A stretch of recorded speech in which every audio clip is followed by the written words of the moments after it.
Vande Mataram. Vatsalyam ન્યૂઝના prime time બુલેટિનમાં હું Jasmine આપનું હાર્દિક સ્વાગત કરું છું. જોઈએ આજના પ્રાઇમ ટાઈમ સમાચારો.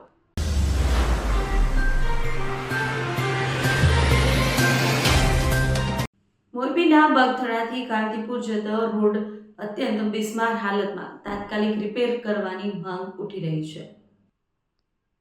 મોરબી તાલુકાના બગથરાથી કાંતિપુરને જોડતો રોડ ભંગાર હાલતમાં જોવા મળે છે. ઠેર ઠેર ગાબડા પડી ગયા છે. કોઈ વાહન ઝડપથી ચાલી શકે તેવો રોડ રહ્યો નથી. રિપેર કરવા માંગ કરવામાં આવી છે. જ્યારે આમ આદમી પાર્ટીના નેતાએ કેડી બાવરવાને મુખ્યમંત્રીને રજૂઆત કરી છે. રજૂઆતમાં જણાવ્યું કે મોરબીના બગથરા ગામની કાંતિપુર ગામને જોડતો રસ્તો અત્યંત બિસ્માર હાલતમાં છે. જો કોઈ બીમાર વ્યક્તિને સારવાર માટે લઈ જવું હોય તો પરિસ્થિતિ વધુ ગંભીર બની શકે છે. મોરબી આવવા માટે અવરજવરમાં પણ લોકોને મુશ્કેલી પડી રહી છે. તેથી તાત્કાલિક આ રસ્તાનું રિપેરિંગ કામ કરવામાં આવે. જો આ અંગે કોઈ કાર્યવાહી નહીં થાય તો લોકોને સાથે રાખી ગાંધી ચિંધ્યા માર્ગે આંદોલન કરવાની ફરજ પડશે તેવું જણાવ્યું હતું. રિપોર્ટર શ્રીકાંત પટેલ, વાત્સલ્યમ સમાચાર, મોરબી.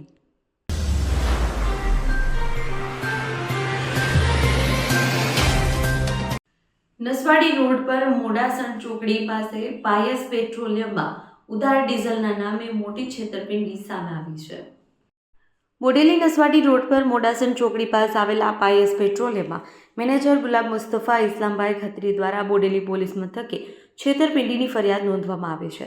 ફરિયાદ મુજબ તારીખ 24 ડિસેમ્બર 2025ના રોજ બે વ્યક્તિ પેટ્રોલ પંપ પર આવ્યા હતા. જેમાંથી એક વ્યક્તિએ પોતાની ઓળખ ચિનિત વનરાજભાઈ દિવેચા તરીકે આપી. તેને નસવાડી ખાતે રોડનું કામ ચાલી રહ્યું હોવાનું જણાવી દૈનિક અંદાજે 1500 લીટર ડીઝલ જરૂર હોવાનું જણાવ્યું. પંપ મેનેજર માત્ર 5 થી 6 દિવસ માટે મર્યાદિત ઉધાર આપવાની શરત રાખી હતી. ત્યારબાદ દિવેચાએ Aadhaar card, PAN card, Ambika transport કંપનીનું સહીવાળું કોરું લેટરહેડ તથા કોરું ચેક આપીને વિશ્વાસ સંપાદન કર્યું. વિશ્વાસના આધારે બંને ઈસમોએ અલગ અલગ તારીખમાં 10,498.83 લીટર ડીઝલ, જેની કિંમત 9,51,613.95 થાય છે, બોલેરો પિકઅપમાં બેરલો ભરી લઈ ગયા. ચૂકવણી બાબતે વારંવાર ઉગ્રતા દાખવતા દિવેચાએ ₹11 લાખનો ચેક આપ્યો, પરંતુ બેંકમાં જમા કરતા ચેક બાઉન્સ થયો. ત્યારબાદ આરોપીએ NEFT દ્વારા ચૂકવણી કરી હોવાનું દર્શાવતા ખોટા સ્ક્રીનશોટ મોકલી પંપ મેનેજરને ભ્રમિત કર્યા હતા, પરંતુ ખાતામાં રકમ જમા થઈ ન હતી. આ ઉપરાંત ફોન પર સંપર્ક કરતા ક્યારેય પિતાના અવસરનો બહાનો તો ક્યારે આત્મહત્યાની ધમકી આપતા મેસેજ મોકલવામાં આવ્યા. શંકા જતાં મેનેજરે આધાર કાર્ડમાં દર્શાવેલ સરનામે તપાસ કરતા મકાન બંધ મળ્યું. પાડોશી પણ લાંબા સમયથી ઘર બંધ હોવાનું જણાવ્યું હતું. આ સમગ્ર મામલે બોડેલી પોલીસે જીનિત વનરાજભાઈ દિવેચા સહિત બે ઈસમો સામે છેતરપિંડી અને ઠગાઈના ગુનામાં ફરિયાદ નોંધી તપાસ શરૂ કરી છે. રિપોર્ટર તોસીફ ખત્રી. હું Gulam Mustafa Khatri, Payas petrol pump Modasar manager તરીકે હું ત્યાં છું. અમારે ત્યાં 24 ડિસેમ્બર 2025ના રોજ જયનીત દેવીજભાઈ કરીને આવ્યા હતા અને મારા જોડે રોજ એપ્રોક્સ 1500 લીટર ડીઝલ જોશે એમ કહીને મારી જોડે ખાતું પડાવ્યું હતું. 5 થી 10 દિવસની 6, 5, 10, 4 કે 5 દિવસનું કહી મારી જોડે ખાતું પડાઈ ગયા હતા. તે ઉપરાંત હું મને રોજનું 1500 લીટર લેખે માલ આપતો હતો અને ત્યારબાદ પાર્ટીએ ચાલુ રાખ્યું આપણા જોડેથી પરચેસ કરવાનું, લેતા હતા માલ. અને પછી એમનું બિલ વધતા હું એમની જોડે બિલની માંગણી કરી કે ભાઈ બિલ આટલું થઈ ગયું તમારું, બિલનું હવે મને થોડું પેમેન્ટ કરાવો, જેથી કરીને મને આગળ તમારી જોડે ધંધો કરવાનું સરળ રહે. આમ કરીને હું ના જોડે બિલની માંગણી કરી તો મને એમને પહેલાં તો પેમેન્ટ મળી જશે, કરાવી દઈશ, આવે તેવું કીધું. પછી એમને મને 4 તારીખ થઈ એટલે હું 4 તારીખે એમનું બિલ વધી ગયું એટલે હું 4 તારીખે એમની જોડે બિલની ફરી માંગણી કરી. તો મને સ્ક્રીનશોટ નાખ્યા ₹2 લાખનો પહેલો ફેક સ્ક્રીનશોટ હતો એમનો. એ સ્ક્રીનશોટ નાખ્યો પછી કહે છે, મેં કીધું કે ભાઈ બેંકમાં તમારા પૈસા હજુ દેખાતા નથી. તો મને કહે છે કોઈ વાંધો નહીં, સાંજ સુધીને આવી જશે. એટલે આપણે સાંજ સુધીની વાત જોઈ. સાંજ સુધીમાં બી પૈસા આવ્યા નહીં એટલે હું એમનો ફરી કોલ પર કોન્ટેક્ટ કર્યો. તો એ જયનીતભાઈને એવું જણાવ્યું હતું કે તમને હું આવીને કેશ રૂબરૂ આવીને પૈસા આપી જાઉં છું સાંજે. એટલે આપણે સાંજ સુધીની ફરી વાત જોઈ તોય કોઈ આવ્યું ના. રાત્રે 7-9 વાગી ગયા તોય એ ભાઈ દેખાયા ના. પછી હવે સવારમાં મેં ફરી ફોન કર્યો તો કે છે મારા પપ્પા એક્સપાયર થઈ ગયા છે, આમ તેમ માથે બધા બહાના કરી અમને છેતરપિંડી કરી છે અમારી જોડે.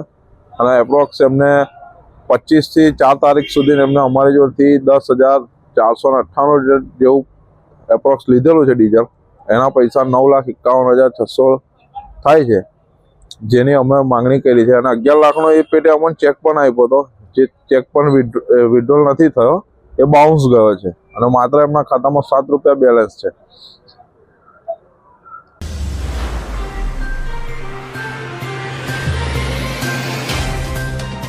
મોરબીમાં પીએમ શ્રી માધાપર ભાડી કન્યા શાળામાં માતૃપૂજન કાર્યક્રમ યોજાયો. મોરબી આજના આધુનિક યુગમાં લોકો માતા પિતાના નિસ્વાર્થ સ્નેહને ભૂલી રહ્યા છે. બાળપણમાં માં મારી કરતા હોય છે અને યુવાનોમાં મા બાપ બાળકોને ભણાવી ગણાવી પરણાવી દે પછી માં તારી કરતા હોય છે.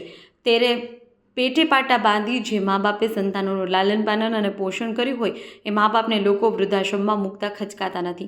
આજે કુટુંબો વિભક્ત થઈ રહ્યા છે, વૃદ્ધાશ્રમો વધી રહ્યા છે, ઘરડા મા બાપ સંતાનોને ભારરૂપ લાગે છે, સમાજમાં જીવન મૂલ્યોને હાસ થઈ રહ્યો છે. ત્યારે પ્રિયમશ્રી માધાપર ભાડી કન્યા શાળામાં વિદ્યાર્થીઓ મૂલ્ય શિક્ષણ પ્રાપ્ત કરે, વિદ્યાર્થીઓ માતા પિતાના પ્રેમને સમજે, જીવનમાં મા બાપના મૂલ્યોને મહત્વ આપે. માતા પિતાની વધુ પ્રેમ કોઈ આપી જ ન શકે. સમાજમાં માતૃદેવો ભવ પિતૃદેવો ભવની ભાવના પુનઃ જાગૃત થાય એ માટે માતૃપિતૃ પૂજનનો ભવ્ય અને દિવ્ય કાર્યક્રમનું આયોજન કરવામાં આવ્યું હતું, જેમાં શાળાની 400થી વધુ વિદ્યાર્થીનીઓએ પોતાના માતા પિતાનું પૂજન કર્યું, હાર પહેરાવી, આરતી ઉતારી, પ્રદક્ષિણા કરી સવિશેષ પૂજન અર્ચન કર્યું હતું. પૂજન દરમિયાન લાગણીસભર અને ભાવુક દ્રશ્યો સર્જાયા હતા.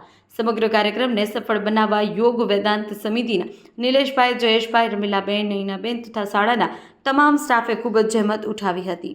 રિપોર્ટર ધવલ ત્રિવેદી, વાત્સલ્યમ સમાચાર, મોરબી.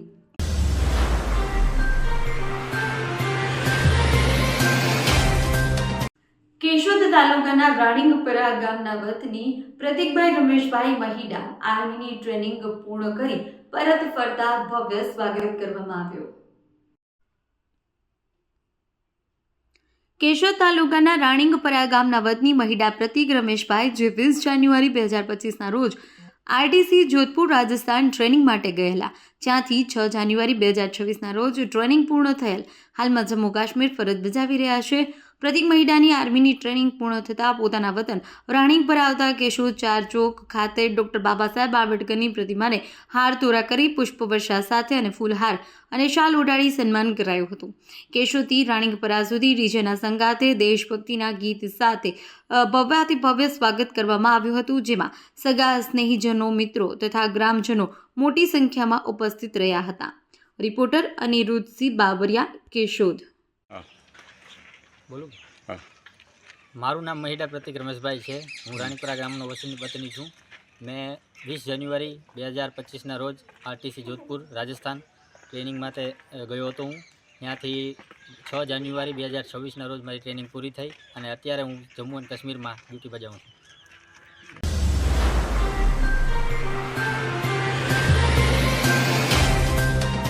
સૂફી સંત અમીરુદ્દીન જિલાનીના વાર્ષિક ઉર્સની ઉજવણીમાં કાલોલના અનુયાયીઓ ઉપસ્થિત રહ્યા.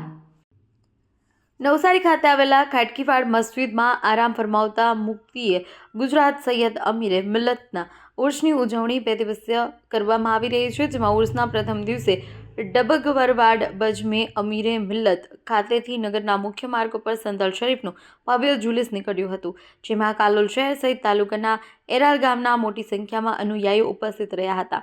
મુફ્તી હજરત સૈયદ અમરુદ્દીન જિલ્લાની રદિયલ્લાહુ અન્હુ મહાન સૂફી સંત, ઇસ્લામના વિજ્ઞાન અને લોક સેવા તેમજ ભાઈચારા માટે જાણીતા સૂફી સંત છે.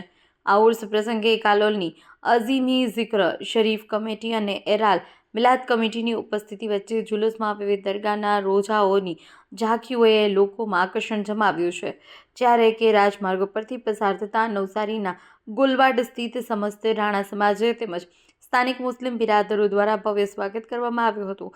જ્યારે જુલુસ નગરમાં ફરી પરત દરગાહ ખાતે પહોંચ્યું હતું, જેમાં મુફ્તી સૈયદ અમીરુદ્દીન જિલ્લાની રદિયલ્લાહુ અન્હુના પરપૌત્ર અને વડોદરાના ખાનકાહ અહેલે સુન્નતના ગાદીપતિ સૈયદ અમીદુલ્લાહ બાબા કાદરી અને સૈયદ કબીરુદ્દીન બાબા કાદરી સાહેબના હાથોથી દરગાહ ખાતે સંદલ શરીફ તેમજ ચાદર અને ગુલપોશની રસમ અદા કરવામાં આવી હતી.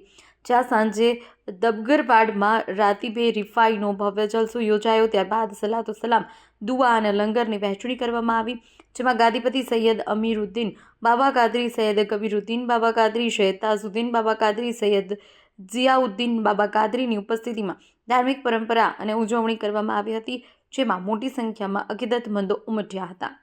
વાત્સલ્યમ સમાચાર, સાજીદ વાઘેલા, પંચમહાલ.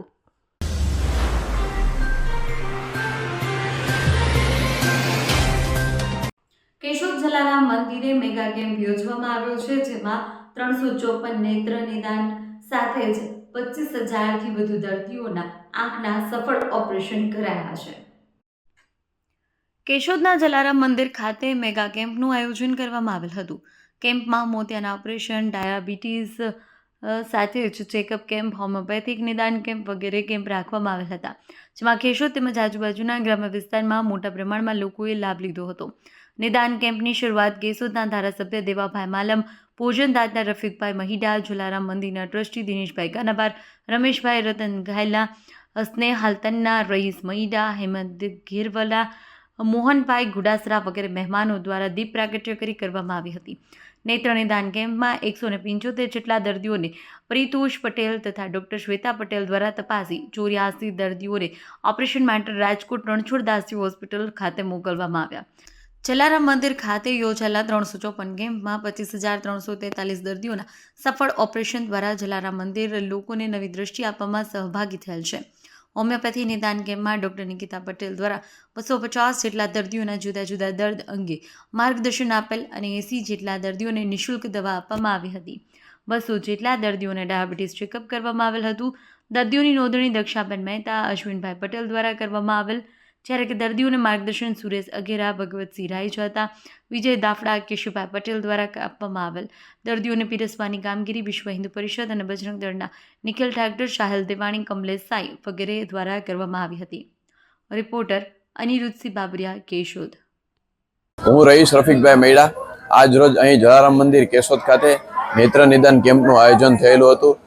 જલારામ મંદિર કેશોદ ખાતે દર મહિનાના પહેલા અને ત્રીજા રવિવારે આવી રીતે આ કેમ્પનું આયોજન થાય છે. આ કેમ્પમાં ટોટલ આજે 175 જેટલા દર્દીઓએ આંખની તપાસ કરાવેલી, તેમાંથી 84 જેટલા દર્દીઓને કેશોદ જલારામ મંદિર ખાતેથી રાજકોટ રણછોડદાસજી ચેરિટેબલ હોસ્પિટલ ખાતે ઓપરેશન અર્થે લઈ જવામાં આવેલ છે. આ કેમ્પના ભોજનના મુખ્ય દાતા તરીકે રફીકભાઈ મૈડા MRTVS વાળાએ સેવા આપેલી છે.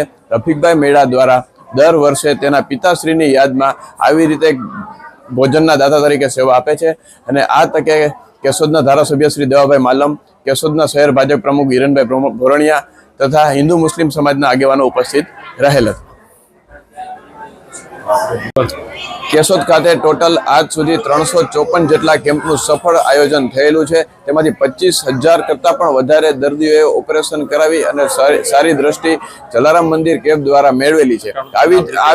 આવી જ રીતે કેશોદમાં ટોટલ ઘણા બધા દર્દીઓ આવી રીતે આંખની તપાસ કરાવે છે અને સારી એવી સેવા મેળવે છે. અને આવી જ રીતે ભોજનના દાતાઓ જલારામ મંદિર ખાતે આ કેમ્પમાં ભોજનના દાતામાં સેવા આપી અને સહકાર આપે છે.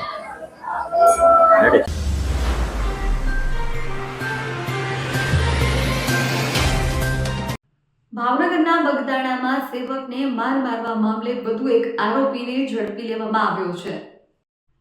ભાવનગર જિલ્લાના મહુવા તાલુકાના બગદાણા આશ્રમમાં સેવક અને કોળી સમાજના નવનીત બાળદિયા પર કેટલાક શખ્સો દ્વારા હુમલો કરવામાં આવ્યો હતો, જે પ્રકરણમાં રેન્જ આઈજી દ્વારા SITની રચના કરવામાં આવી છે.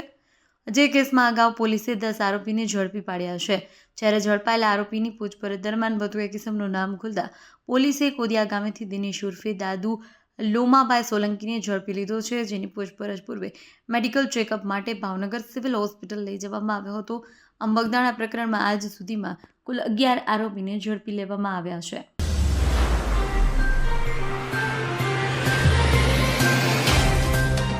નસવાડી રામદેવ પીરનો 18મો પાટોત્સવ ઉજવાયો હતો. નસવાડી ખાતે આવેલ રામદેવ પીરના મંદિરનો 18મો પાટોત્સવ આજે ભક્તિ, શાંતિ અને શિસ્તભર્યા વાતાવરણમાં ભવ્ય રીતે ઉજવાયો. પાટોત્સવ નિમિત્તે વહેલી સવારથી જ મોટી સંખ્યામાં ભક્તોએ હાજરી આપી સમગ્ર તાલુકાને ભક્તિમય બનાવી દીધું. આ પ્રસંગે નસવાડી શિવ મંદિરથી મોટી સંખ્યામાં ભક્તોની ઉપસ્થિતિ સાથે ભવ્ય વરઘોડો નીકળ્યો હતો.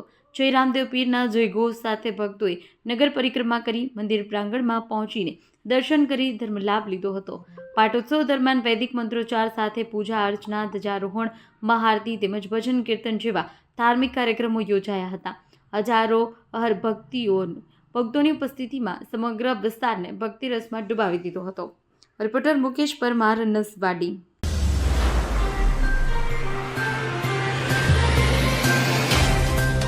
જેતપુરના ચામુંડા નગરમાં તંત્રની મોટી કાર્યવાહી, 20 વર્ષ જૂના દબાણ દૂર કરાયા. ગેરકાયદેસર દબાણ સામે નગરપાલિકાએ લાલાંક કરી છે. સર્વે નંબર મુજબના 30 ફૂટના રસ્તા પર ખાનગી દિવાલ, વંડો અને સ્વિમિંગ પુલ બનાવી રસ્તો બ્લોક કરી દેવાયો હતો. સ્થાનિકોની સતત રજૂઆતો અને નોટિસો બાદ આજે પોલીસ બંદોબસ્ત સાથે જેસીબી ફેરવી દેવામાં આવ્યું છે. આ કાર્યવાહીથી વિસ્તારના રહીશોમાં આનંદની લાગણી પ્રસરી છે. ચામુંડાનગર વિસ્તારમાં વર્ષોથી બંધ રહેલા 30 ફૂટનો ગેરકાયદેસર રસ્તો આખરે ખુલ્લો કરવામાં આવ્યો છે. 500 મીટરના અંતરે આવેલી સ્કૂલે જવા માટે બાળકોને 5 કિલોમીટરનો ચકરાવો લેવો પડતો હતો, જે હવે ભૂતકાળ બનશે. અમુ સિંગલ, જેતપુર. દિલીપભાઈ રાદડિયા. અહીંયા સ્થાનિકોની એક માંગણી હતી કે ભાઈ અમારો અહીંયાનો રોડ છે, આજે કેટલા ટાઈમથી બંધ છે, તો અમને ખોલાવી આપો. જેથી લોકોએ ત્યાં ફરિયાદ કરેલી હતી નગરપાલિકાની અંદર. અમે જાણ્યું હતું, પછી ત્યારબાદ અત્યારે ડિમોલેશન ચાલુ કરેલું. હવે ત્યાં થોડોક ટાઈમ વચમાં રૂકાવટ થઈ હતી, એ પણ સમજાવટ કરી અને અમે અત્યારે પાછું ફરી વખત ચાલુ કરાવી. અત્યારે પબ્લિકને જે ફરીને જવું પડતું હતું, એ આ નજીકની દૂરી પરથી સ્કૂલો છે, કોઈ આવક જાવકમાં ફાયદો થાય એ માટેથી અમે આ ડિમોલેશન કરાવ્યું. મારું નામ ધર્મેન્દ્રસિંહ જાડેજા, ડીડી જાડેજા. બાપુ, શું અહીંની સમસ્યા હતી? સમસ્યા 30 ફૂટનો રોડ છે. ઘણા સમયથી પ્રશ્ન હતો. 30 ફૂટનો રોડ છે.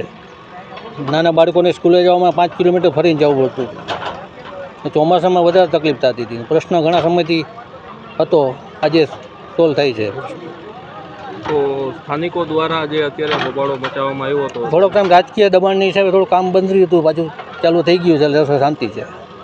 એટલે અચ્છા, અહીંયા 30 ફૂટનો રોડ નીકળે છે, એ દબાણ જે છે અત્યારે દૂર કરવામાં આવે છે. વિજયભાઈ, અહીંયા શું સમસ્યા? અમારે અહીંયા એવું હતું કે 20 વર્ષ પહેલાં આ જે ખેતર હતું તો અહીંયા બધો વંડો વારેલો હતો, બરાબર. ત્યારે અમારે બાજુમાંથી રસ્તો જતો હતો આમ પ્લોટિંગમાંથી, એટલે અમે ત્યાંથી હાલતા હતા. પણ હવે એ ટૂંકમાં પ્લોટિંગ પડી ગયું ને એને વંડી વાળી લીધી, એટલે અમારો રસ્તો આ જ છે. એટલે અમે રસ્તા માટે 7-8 મહિના પહેલાં અરજી કરી હતી, બરાબર.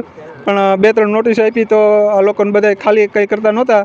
એટલે હવે પાછું આજે આવીને બધું અજીતસિંહ બાપુને એમાં મળીને બધું કર્યું, બરાબર. એટલે આવીને બધું અત્યારે કર્યું છે. ઘડીક વાર કામ અટકાણું હતું, પણ પાછું ચાલુ થઈ ગયું છે રાજકીય રીતે. પણ હવે કામ ચાલુ થઈ ગયું. અહીંયા 3000 જણા અમારે હેરાન હતા. 3 જણાએ દબાવેલું હતું. એની હિસાબે અમારા નાના છોકરા અહીંથી સ્પેસ સ્કૂલ 500 મીટરની દૂરી છે, અમારે 5 કિલોમીટર ફરીને જવાનું થતું હતું. અમારો ખુદનો આ એરિયાનો રસ્તો હોવા છતાંય, બરાબર, એમાં દબાણ કરીને સ્વિમિંગ પુલ ને બધી પાર્કિંગ એવા બનાવેલા હતા. રોડ જે છે એ કેટલા ફૂટનો? 30 ફૂટનો રોડ છે, કાયદેસરનો. અમારા નકશામાં બોલે છે આ સર્વે નંબર, ચામુંડાનગરના સર્વે નંબરનું, બરાબર. આ લોકોને અમે પહેલાં પ્રેમથી પણ કીધું હતું કે ભાઈ તમે હટાવી લ્યો, તમારે કંઈ કરવું નહીં, બરાબર. પણ હવે થઈ ગયું છે કામ, એટલે હવે અમે બધાને આભારી છીએ. ધન્યવાદ બધાને. સમાચારો નિહાળવા બદલ આપનો ખૂબ ખૂબ આભાર. હું જાસ્મીન આપની રજા લઉં છું. આવતીકાલે ફરીથી મળીશું. જો તમે અમને YouTube પર નિહાળતા હો તો સબસ્ક્રાઇબ કરો અને બેલ આઇકોન દબાવો. સાથે જો તમે અમને Facebook પેજ પર નિહાળતા હો તો પેજને લાઈક કરો. નમસ્કાર.